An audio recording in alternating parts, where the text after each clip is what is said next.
Hello students, I told you that I will provide some video lectures. Due to some technical problem, I cannot prepare the lectures on the board. So I will continue in this notebook. But in this series of video lectures, I told you that the first video, I will provide you 3 videos, 1, 2 and 3. The first one will have theory, a complete theory. The second one will contain numericals, and these numericals are based on NCERT and your RBSc book.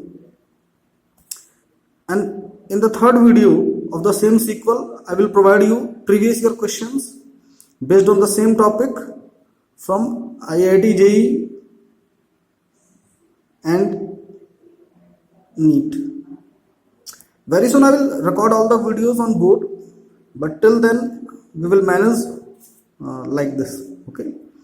So already we had discussed about Coulomb's law, but as I told you that we will do the exhaustive preparation, that we will not skip any point. So I will just do it again for you.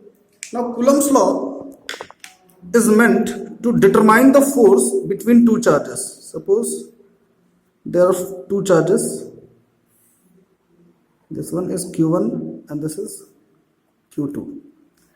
And the product of Q1 and Q2 is greater than 0.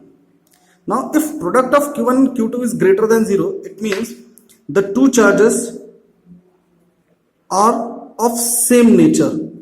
Either they are positive and positive, because positive and positive, if we multiply, we get a positive that is greater than 0, and if negative and negative we multiply, we again obtain a number that is greater than 0.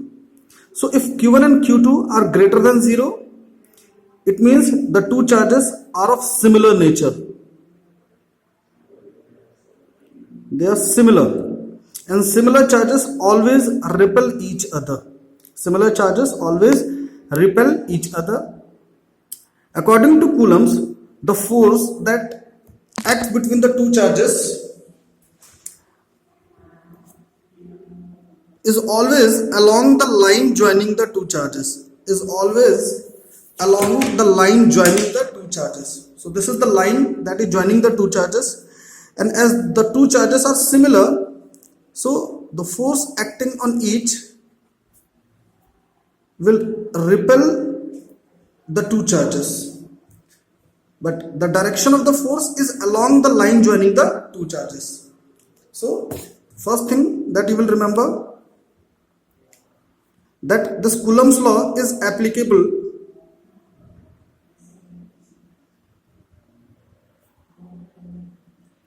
only on point charges.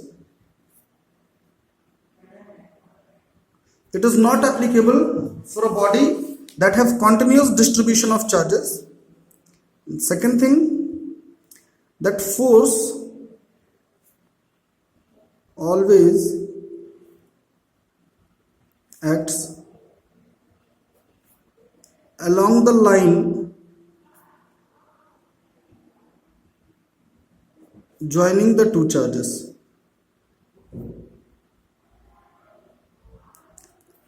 So these are some basic requirements for Coulomb's law.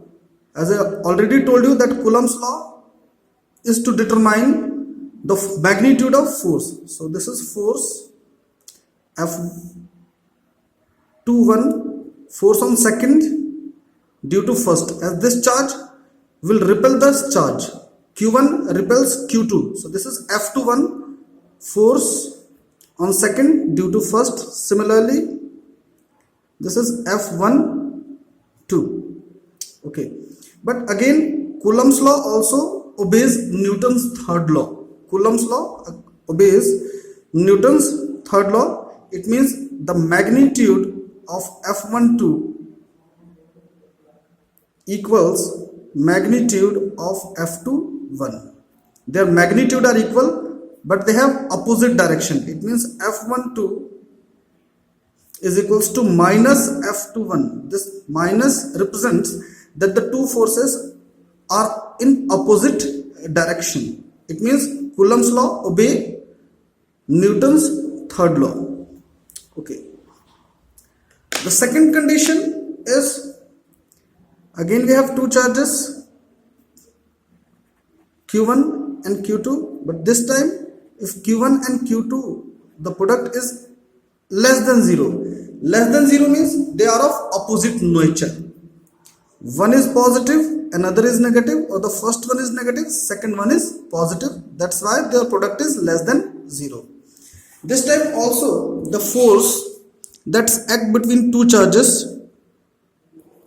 is along the line joining the two charges, but it is of attractive nature. This Q1 will attract Q2 and this Q2 will attract Q1. So this is the direction of force. This is F21, force on second due to first, and this is F12. So every time the force is along the line joining the two charges. Now according to Coulomb's law, the magnitude of force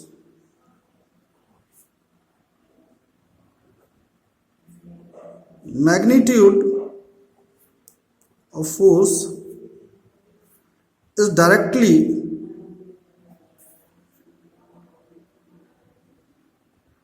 proportional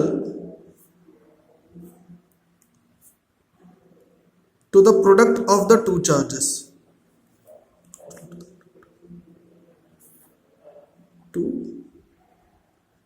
Mathematically we will write that this force, as the two forces are equal, so let they are equals to F.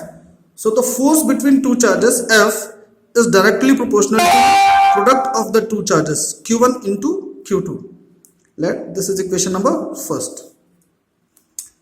Second statement of Coulomb's law, that this force is inversely proportional to the square of the distance between them, to the square of distance between the two charges. Now let the distance between the two charges is R. Here also the distance between two charges is R. So according to the second statement, F is inversely proportional to the square of the distance. As the force is inversely proportional to the square of the distance, this is also known as inverse square law, similar to the gravitational force. Now from equation number first and second,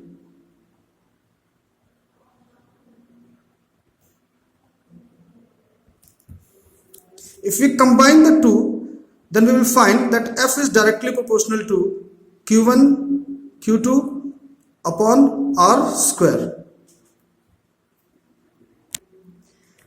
We will introduce a constant. So F is equals to now K, Q1, Q2 upon R square, where K is Coulomb's constant, where K is known as Coulomb's constant. Okay, now we will discuss the SI unit of K. SI unit of K. So from this expression we will see that K is equals to, by cross multiplication, this R square will come here. So F R square and Q1 and Q2 in denominator, Q1, Q2. Now unit of force is Newton, distance is meter, but we have a square, so Newton meter square, and Q1 and Q2 as they are charges, so their unit is Coulomb, so it is Coulomb square. So this is the SI unit of K. Now we can find dimension of K also. Dimension of K. So K is equals to, now dimension of F is equals to, as F is equals to mass into acceleration, so this is M L t to the power minus 2, r square, as r is the distance, so it is L square, and q1 and q2. Okay, just remember that I is equals to q upon t. I is current, q is charge, t is time. So q is equals to I into t. Dimension of I is a and dimension of time is t. So a dimension of this q and dimension of this q is also a, so a square, and for time it is a square. So a square t square, and it becomes m l and l square, l to the power 3, this 2 t to the power 2, it becomes minus 4, and a to the power minus 2. So this is the dimension of k. Experimentally we can find the value of k, but there is a condition that when the charges are kept in vacuum or air, then experimentally this value of k is 9 into 10 to the power 9. Experimentally, when the charges are kept in vacuum, it means the medium between the two charges in vacuum, then the value of k is 9 into 10 to the power 9, and unit is already we had calculated, that is Newton meter square per coulomb square. So this is the experimental value of k. Now what we have observed, that the value of this k depends on medium. That what is the medium between the two charges, and we find that this k is equals to 1 upon 4 pi epsilon naught. This sign is called epsilon, okay, and if it is naught is here, so we will call it absolute permittivity. Absolute permittivity of free space. Free space means it can be air and it should be a vacuum. So this alone is called epsilon, and here a dot is here, that's will called epsilon naught, and this is known as absolute permittivity of free space. The permittivity of a given medium, we can say that it is the measure that how two charges interact with each other. It gives us the measurement that how the two will interact. What is the force?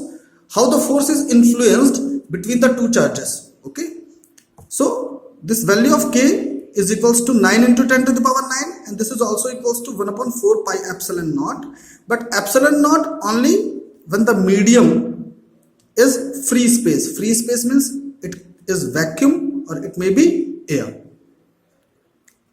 As this k is equals to 9 into 10 to the power 9, and this k is also equals to 1 upon 4 pi epsilon naught. So we can calculate the value of this epsilon naught. The value of this epsilon naught is equals to, just see, by cross multiplication it will come here, and we have 1 upon 4 pi into 9 into 10 to the power 9, and the unit is, this c square will come to numerator, so coulomb square, and this nm Newton meter square will be in denominator. And if you solve it, then the value of this epsilon naught is equals to 8.85 into 10 to the power minus 12, and the unit is coulomb square Newton per meter square.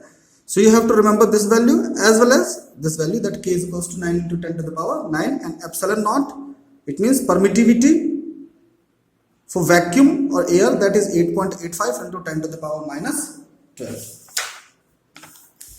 Now the question may comes to find dimension of epsilon naught. Now we all remember that the dimension of k was m m L to the power 3, T to the power minus 4 and A to the power minus 2. This is the dimension of k. Now look at the position of k and epsilon naught. They are inverse. Okay. So dimension of epsilon naught is equals to m inverse L to the power minus 3, T to the power 4 and A to the power 2. This is the dimension of epsilon naught.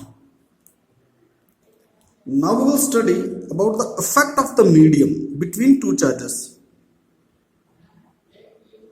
Effect of medium between Q1 and Q2. So if the medium is air or vacuum, if medium is air or vacuum, then we know that the F is Fv, force in when two charges are kept in vacuum. So Fv is equals to 1 upon 4 pi epsilon naught Q1 into Q2 upon R square. So this is the force between two charges when they are in vacuum. Now what if they are kept in a medium other than air or vacuum? If medium is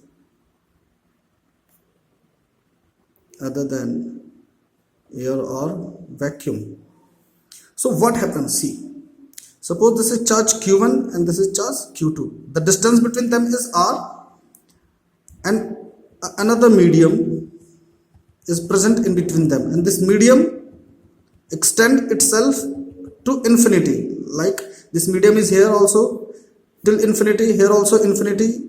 In all the direction it is present to infinite distance. So what happens?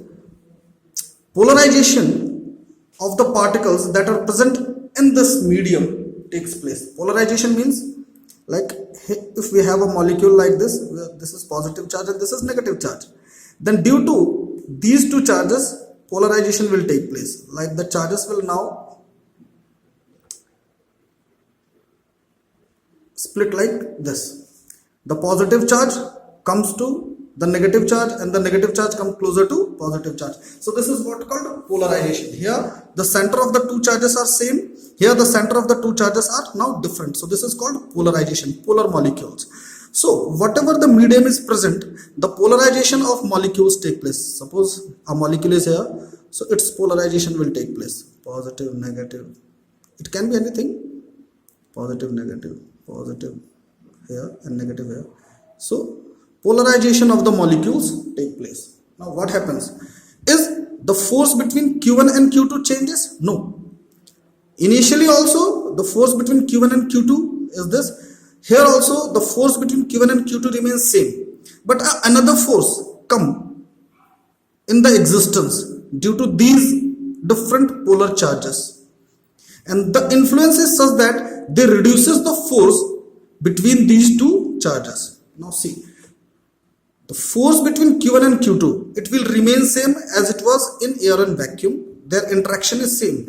But all the forces, some new forces also develop due to this polarization, and they reduces the force between the two charges when they are kept in air and vacuum. So in the presence of medium, the medium other than air and vacuum between two charges, so in the presence of medium, force on one due to second remains same, but net force decreases due to polarization of molecules in the medium. I will prove this, that why we will say that the force will decrease. Someone may ask that it may increase, but I will prove that it will decrease. Now as the medium between two charges changes, so permittivity also changes, and force in medium when two charges are kept in a medium other than vacuum, so force will be changed, and I will write it F medium, it is equals to Q1 and Q2 upon R square, this will remain same according to Coulomb's law. The value of the constant changes and it becomes 1 upon 4 pi epsilon, where epsilon is absolute permittivity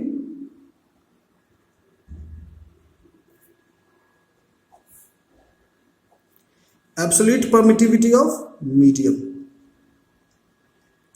Remember one thing, the value of this epsilon for conductors is infinite.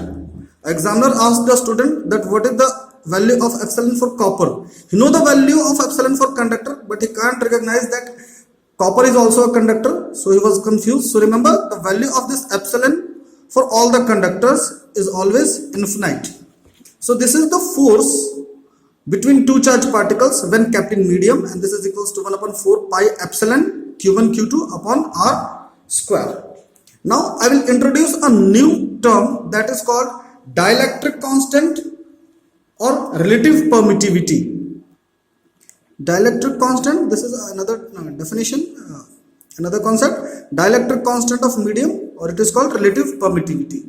Now what it says, that the ratio of force between two charged particles when kept in vacuum and the force between the two charged particles when kept in medium is equals to a constant. Let it is a small k. This is not equals to that k, Coulomb's constant. It is a different k. It is also known as epsilon r. This is what called relative permittivity. So according to definition, force between two charges when kept in vacuum to the force between the same two charges kept at the same distance when there is medium other than air or vacuum, and this is equals to a constant that is called epsilon r. Now Fv, force of vacuum, we know that this is equals to 1 upon 4 pi epsilon Q1 Q2 upon R square, and the value of Fm, force in medium, Fv vacuum, it is epsilon naught, and Fm is 1 upon 4 pi epsilon Q1 Q2 upon R square, and this is equals to constant that is epsilon r. As this term will get cancelled, 4 pi and 4 pi will also get cancelled. This epsilon will go to numerator, so epsilon upon epsilon naught is equals to epsilon r. Epsilon upon epsilon naught is equals to epsilon r. Okay, so just remember this relation. We will use it to solve certain questions. Also, I told you that I will prove that the force will reduce. Now see that Fv upon Fm is equals to epsilon r. So Fv is equals to Fm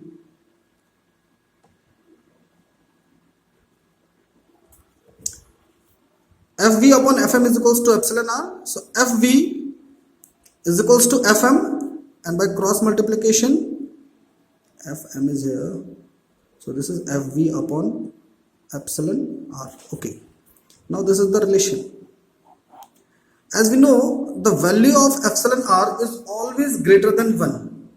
Okay, so if denominator is greater than 1 and it is greater than 1, it means the Fm, this force in medium, is always less than the force in vacuum. I told you that force in medium is always less than this force between two charges in vacuum. So we can see from this relation. So overall force between two charges decreases when a medium is introduced in it. When medium is introduced between the two charges. Now based on the same concept, in the next video you will find some numericals from NCERT and from your RBSc book. Okay, so just go through these notes and we will solve some numericals in the next chapter, next video. Thank you.